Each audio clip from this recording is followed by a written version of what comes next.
Hi everyone. Today I'm going to talk about what I wrote about on my blog recently, and that is expectations versus reality. I'm mostly just going to read my blog to you because I'm a writer, not a video maker, and I feel like when I have the time to think about what I'm saying and writing, it comes out a little better. So sometimes life doesn't turn out exactly how we pictured. If you have kids, you know what I'm talking about. Dieter F. Uchtdorf, who is a leader in my church, the Church of Jesus Christ of Latter-day Saints, he talked about this in October of 2018. And he said, there is a word in German, called Weltschmerz. Loosely defined, it means a sadness that comes from brooding about how the world is inferior to how we think it ought to be. Ever since I heard this talk, and he talking about this concept, I've been obsessed with it and how to stop it from happening in my own life. So before I go on, let me clarify.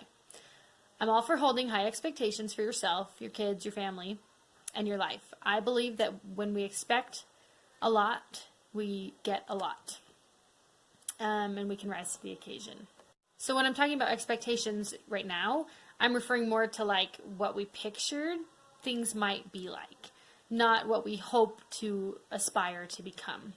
You know, there's a difference. So like that picture of perfect children with clean matching clothes, perfect hair, and a perfect clean house. Remember before you had kids, that vision? That's the type of expectation I'm talking about right now. And the importance of not holding ourselves to these unrealistic visions and beating ourselves up about it when they don't happen. I'm going to give 3 examples from my own life of times when reality did not match my expectations, and how I managed to channel my inner Queen Elsa and let it go, just let it go. Example number 1. My favorite holiday is the 4th of July. It has, for a very long time, that has been my favorite holiday. I love getting together with family and just having a good time. Ironically enough, I really like the 4th of July because of its lack of expectations surrounding it. You know, Christmas, you have to get everything just right. Thanksgiving, there's so much cooking involved. I love all the other holidays, but for some reason, I just really, really love the 4th of July.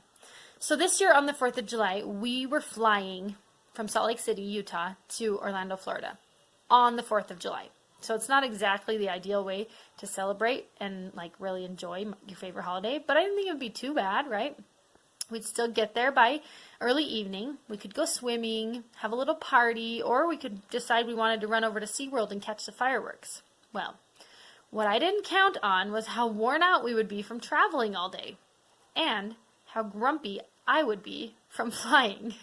I claim to like flying because it's an adventure, but here's a little sub-example of Weltschmerz.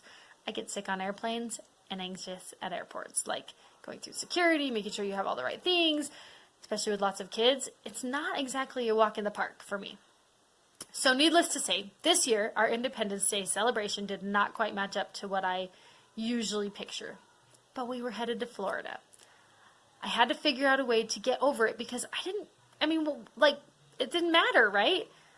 Except it did a little bit. So what I decided was that I would plan ahead a little bit, which I did. I bought little red, white, and blue Mardi Gras bead necklaces from the dollar store and passed them out to the kids at the airport once we got through security and everything, and I wasn't as stressed.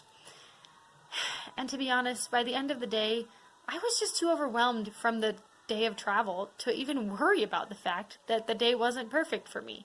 And we did happen to get there just in time before Krispy Kreme closed to grab 2 dozen donuts, one of which was free. So that was a plus.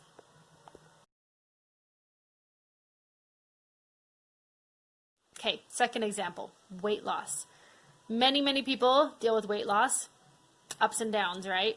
You feel really great one day, you're so proud of yourself, and then the next you're like, oh, this is horrible. Well, I've been trying to lose weight for a little while.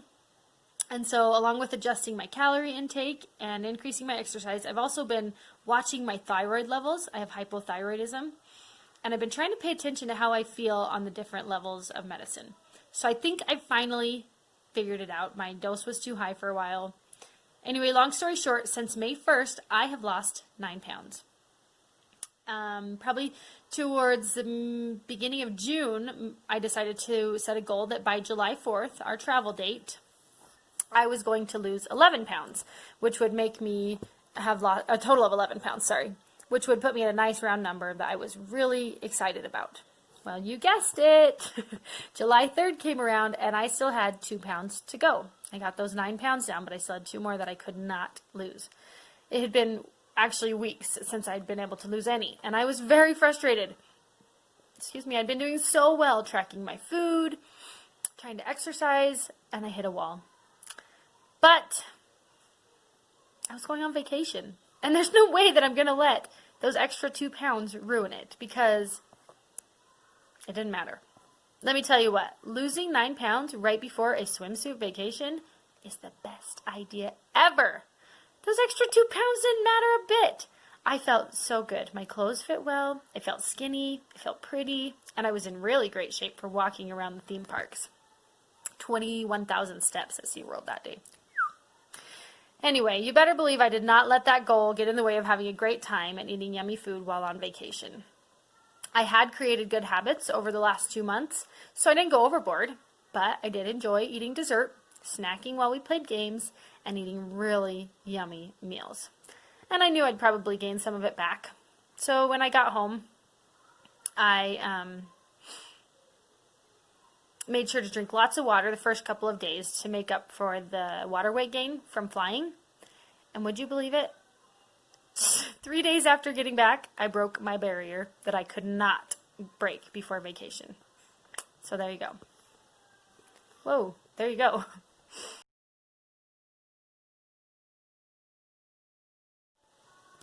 Example number 3, going to school as a mom. Whew, let me tell you, this is tough. I'm a graduate student currently studying child and family studies. I go to school online through the University of Southern Mississippi. I'm only taking 3 credits right now, 1 class. It's a shorter semester though in the summertime, so it seems like a lot. But anyway, in most aspects of my life, I am very far from being a perfectionist. If you've seen my house, you know that. I just am not a perfectionist. And actually, I take that as one of my strengths. But I will admit that when it comes to schoolwork, I really like to do my best. And that's hard to do when you have a lot of kids at home. So I did a lot of homework before our trip to Florida so that I wouldn't have to do any while we were gone. That was smart. I did manage to watch a couple of lectures on the plane on the way there. I'm still amazed that that worked out. Reagan, my baby, fell asleep and I didn't have anything else to do, so I busted out my laptop and watched them. It was good.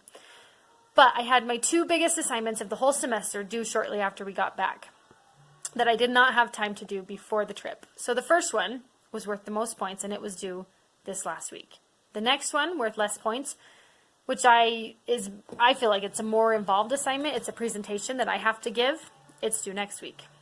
So I scrambled to finish the big assignment at the end of this last week. I found myself getting grumpy and snappy and reactive while my kids were clamoring for my attention. I mean, they just spent 2 weeks on vacation with me, right? We were just having fun, eating whenever we wanted to, playing. So it was like not really their fault that they always wanted a snack or a treat. One day I freaked out at them and yelled, "If anybody asks for one more treat or 1 more minute of electronic time, you will be in so much trouble." So needless to say, it became apparent that I would not be able to finish this assignment to my complete satisfaction. And I had to be okay with that. I did my quick best. I turned it in with a little sigh, and I hiked up to the forts in our backyard with the kids.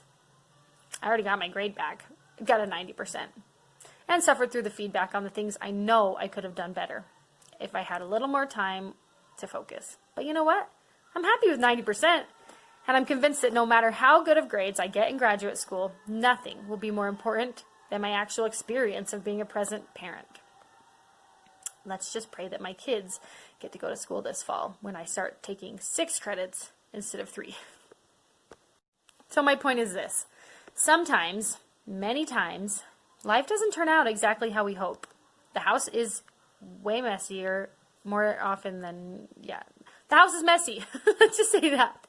The kids' matching t-shirts that we bought them for the trip are oversized and dangling down and hiding their shorts, and they just look weird. And even our attempts to make light of tough situations, they tend to backfire sometimes, right? One thing that seems to help me is that I've gotten good over the years at saying no. And I don't just mean telling my kids no, though I am very good at that as well. In order to not feel overwhelmed, overburdened, or overpressured, I have to say no sometimes. And I have to allow myself to let some things go. Let it go! Let it go!